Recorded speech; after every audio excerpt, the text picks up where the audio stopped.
குருவே சரணம் சரணம் நித்ய குருவே சரணம்.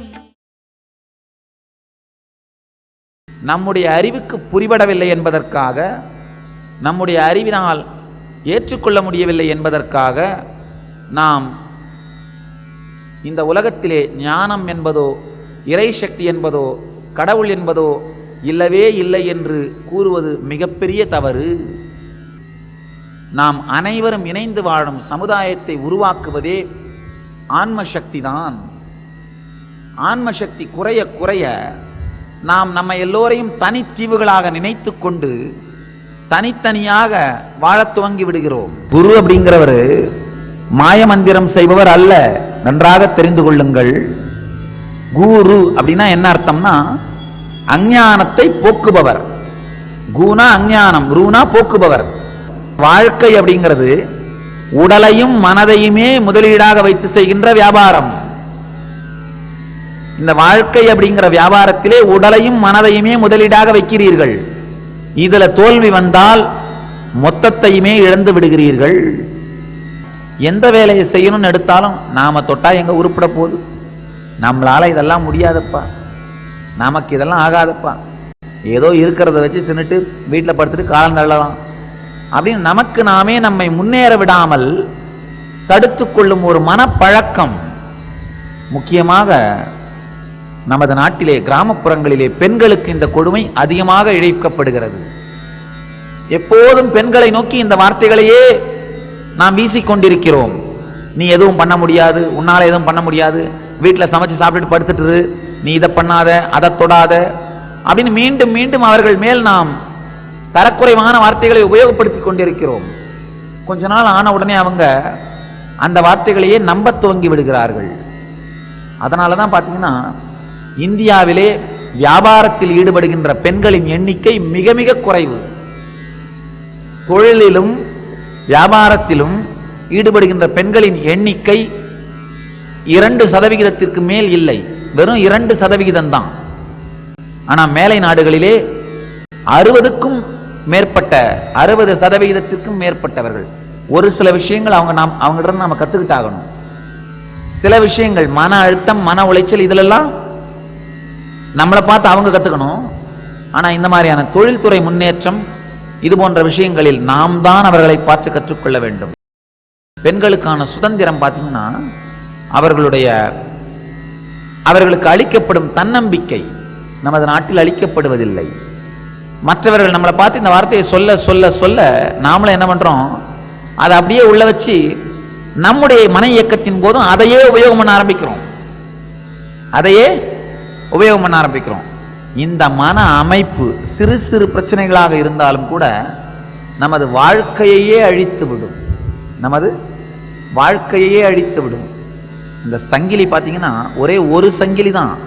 ஆனா அந்த ஒரு சங்கிலி இல்லைன்னா அந்த யானை ஒரு நாளைக்கு 100 கிலோமீட்டர் தூரம் நடக்கலாம்னா அந்த ஒரே ஒரு சங்கிலியால 10 கிலோமீட்டர் தான் நடக்க முடியும்.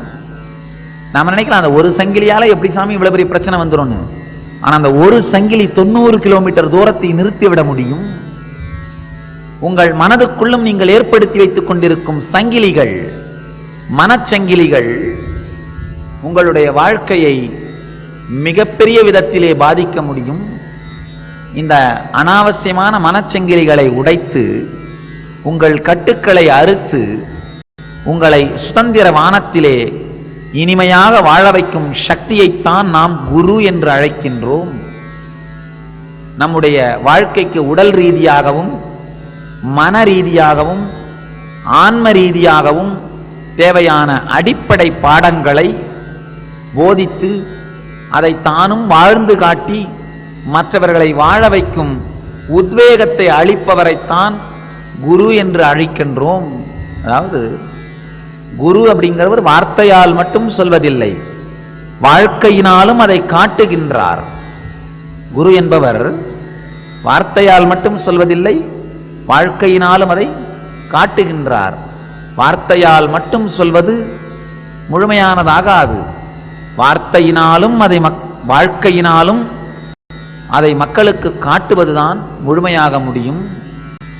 குரு என்பவர் நமக்குள் எப்போதும் இருக்கும் ஆனந்த நிலையை பற்றி வார்த்தையால் சொல்வது மட்டுமல்லாமல் வாழ்க்கையாலும் விளக்குபவர். அடுத்த கேள்வி, நம்ம மனதில் எல்லாம் எழுகின்ற கேள்வி, குரு இல்லாமலே ஞானம் அடைய முடியாதா சுவாமி?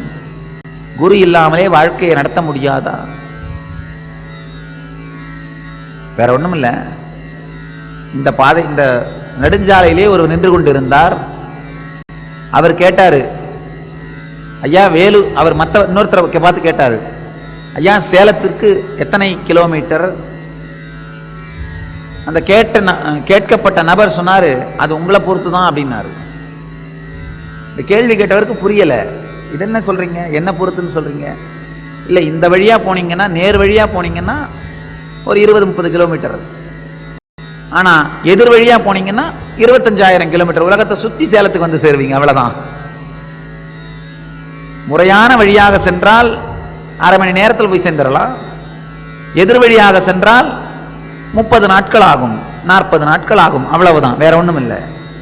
இப்போ குரு என்பவர் இந்த நேர் வழியை, எளிமையான வழியை காட்டுபவர். அவர் இல்லாமலும் அடைய முடியும். ஆனா என்ன பண்ணுவோம்?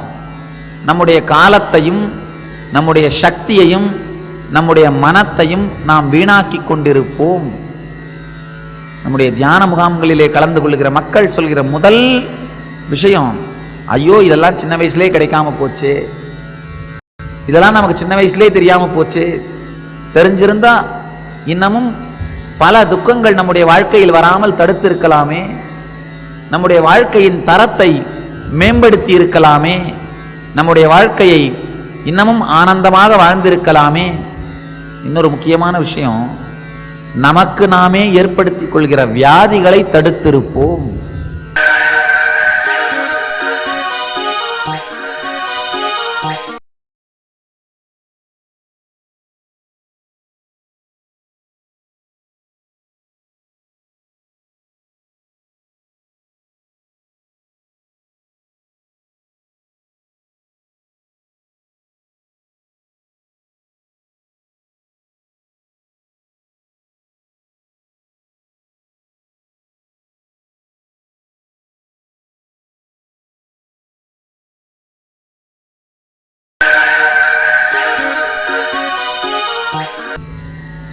நல்லா தெரிஞ்சுக்கோங்க, வியாதிகள் வருகின்றன அப்படிங்கிறது பொய், வியாதிகள் வரவழைக்கப்படுகின்றன அப்படிங்கிறதா மெய்.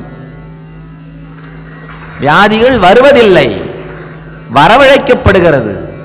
நீங்க வேண்டி விரும்பி கேட்கறீங்க, ஐயா வந்துருங்க, கொஞ்சம் வந்துருங்க அப்படின்னு. அவங்க சொல்றாங்க, இல்ல இல்ல எனக்கு நிறைய வேலை இருக்கு, நான் பல பேருக்கு போய் ஆகணும், எனக்கு நிறைய கஸ்டமர் இருக்கிறாங்க, நான் பல பேரை போய் அட்டன் பண்ணி ஆகணும்.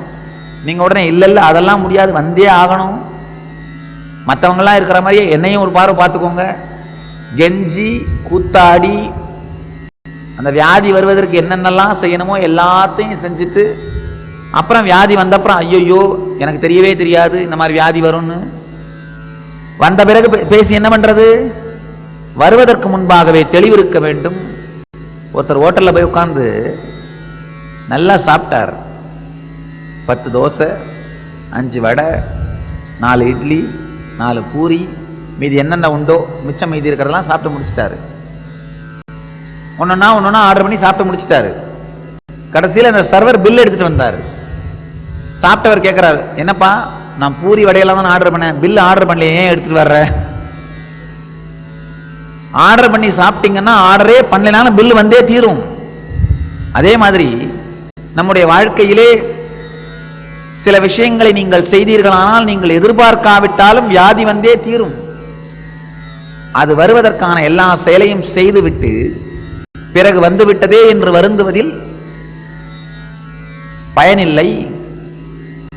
ஆரம்ப காலத்திலேயே, இளமை காலத்திலேயே தியானமும் தெளிந்த வாழ்க்கை முறையும் நித்தியம் எது அனித்தியம் எது, உண்மை எது உண்மை இல்லாதது எது என்று நமக்கு புரிகின்ற தெளிந்த வாழ்க்கை முறையையும் வாழ துவங்கினோமானால் நமது வாழ்க்கையில் பெரும்பாலான வேதனைகளையும் பிரச்சனைகளையும் தீர்த்துவிட முடியும். சாமி கிட்ட வந்து ஒரு பக்தர் சொன்னாரு, சாமி பல பேர் எங்க ஊர்ல இருக்கவங்களாம் கேட்கறாங்க, இந்த சாமி கிட்ட போறியோ அதனால அவங்க என்ன கிடைச்சது, அவர் என்ன மாயம் பண்றாரா, மந்திரம் பண்றாரா, அருள்வாக்கு சொல்றாரா, இதெல்லாம் கேட்கறாங்க. எதிர்காலத்தை பத்தி சொல்றாரா அப்படின்னு கேட்கறாங்க. சாமி சொன்ன ஒரே பதில், அப்பா இவர் எதிர்காலத்தை பத்தி சொல்லுவார்னு சொல்லாதீங்க, எதிர்காலத்தை மாற்றுவார்னு சொல்லுங்க. எதிர்காலத்தை பற்றி சொல்வதற்கு மரத்தடியில கிளி ஜோசி வச்சு சொல்றாங்க, அது அவர் போதும்.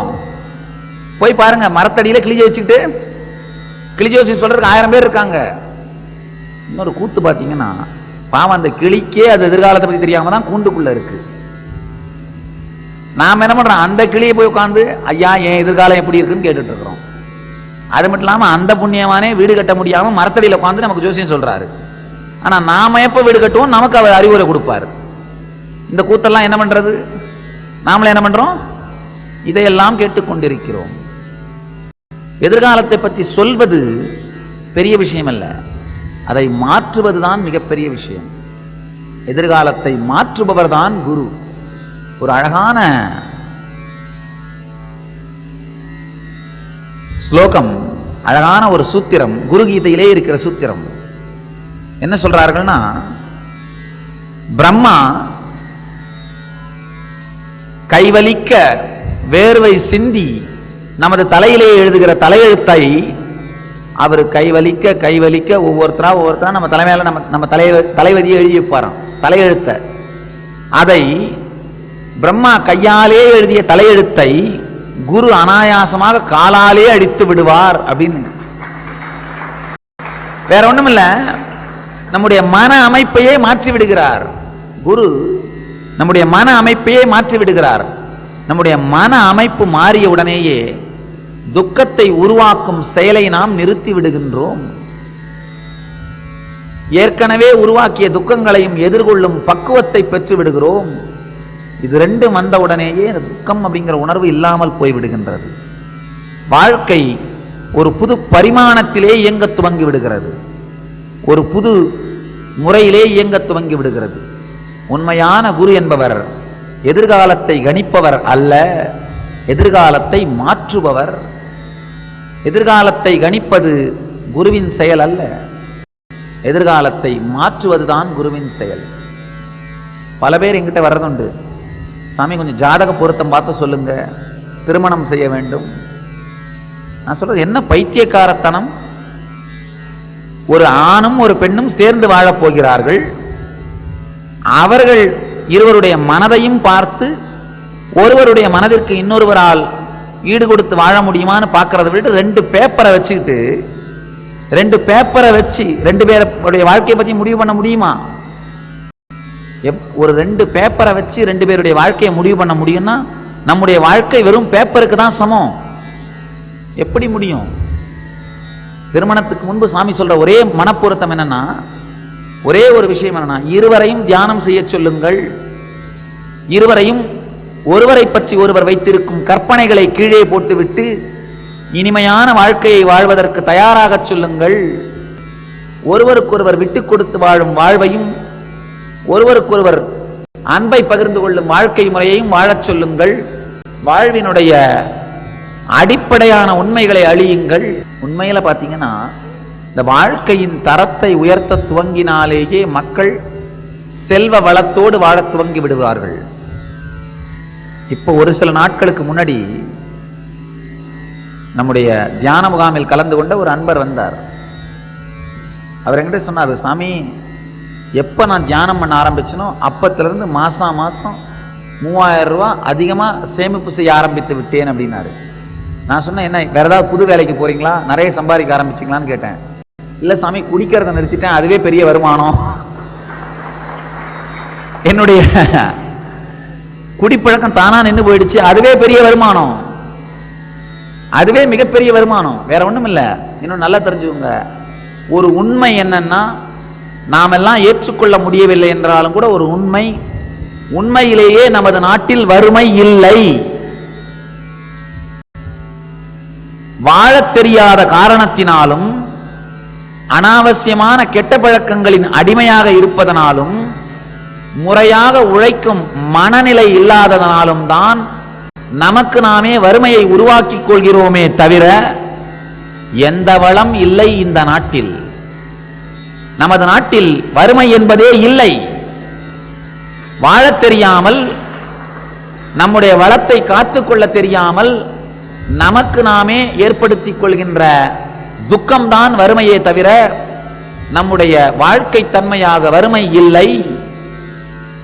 நாம மற்றவர்களையோ சமூகத்தையோ குறை சொல்ல வேண்டிய தேவையே இல்லை.